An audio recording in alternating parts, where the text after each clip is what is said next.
straight through my suit today. Holy cow, it's hot in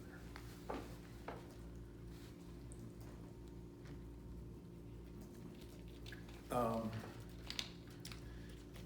Obviously, the way we started the game defensively kind of piggybacked on the way we played the last game defensively, and got ourselves some open opportunities in the open court, and we converted them. And then Jermaine, AJ, Mike, those three guys. Jermaine's presence at the guard spot is allowing AJ to play with a lot more freedom and confidence. But just really proud of the guys. Going on the road and winning in February is really hard, and so just really proud of my guys.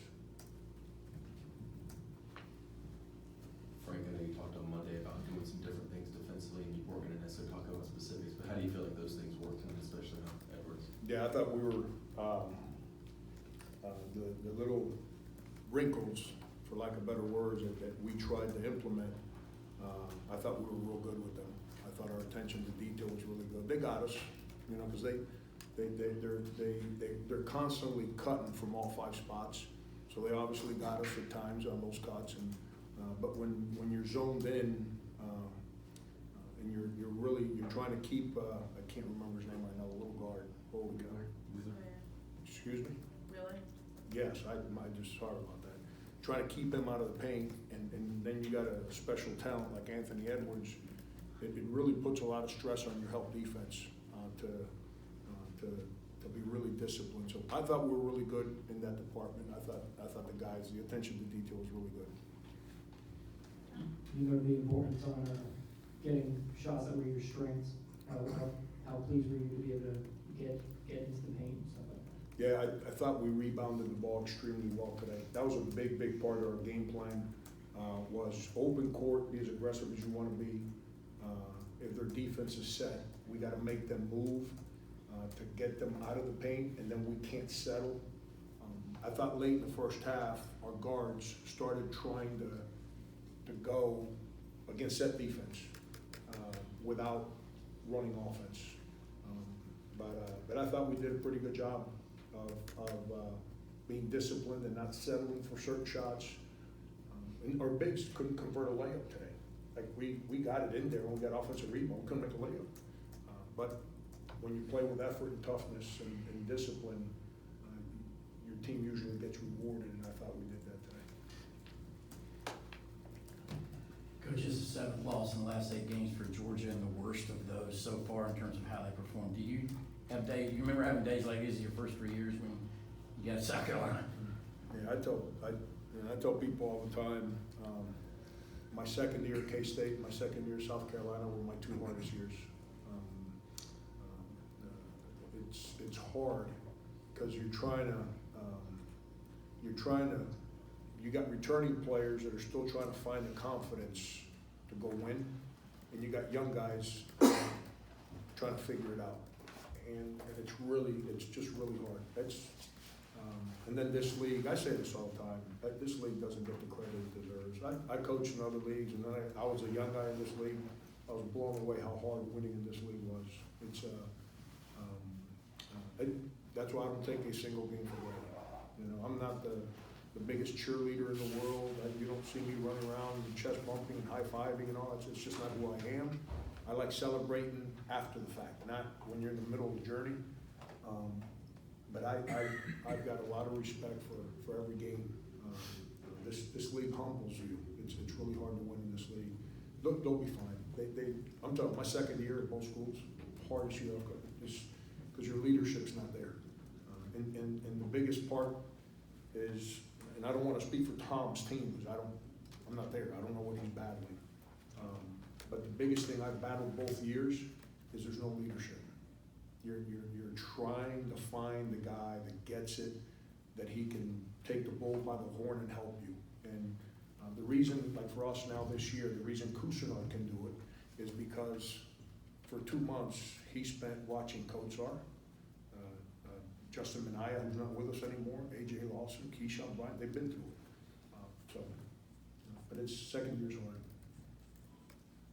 Yeah, you're kind of leading into my question. The second half by Couisnard, especially the 2 threes he hit when Georgia had a little bit of life, was that more what you're talking about of him stepping up and just kind of being the man of the moment?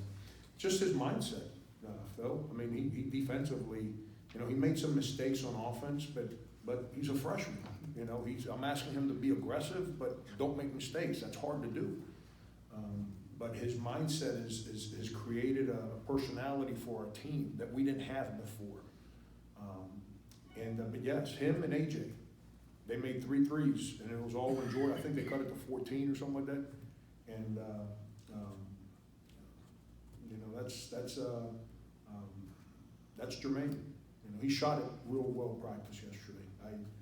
He gets a little sloppy with his technique sometimes, just lazy. And I thought yesterday he was real clean with his technique, and the ball went in for him. And but yeah, that's like difficult moments. He doesn't run away. He steps up.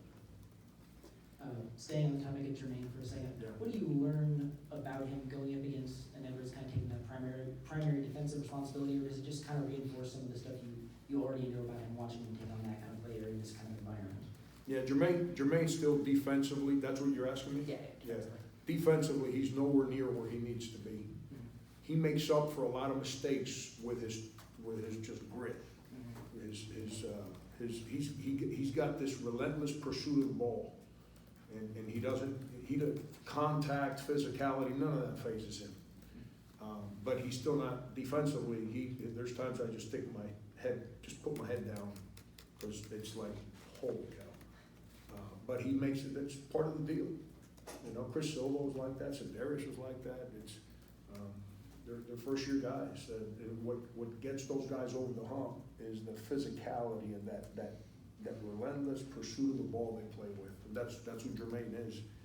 So he makes up for a lot of his mistakes with his grit and his mind. He's very intelligent. That's one thing about Jermaine that, as a coach, when you talk strategy, it resonates, and then he can translate it to his teammates, and he can execute and see what as a coach you're trying to tell them. 2 more questions?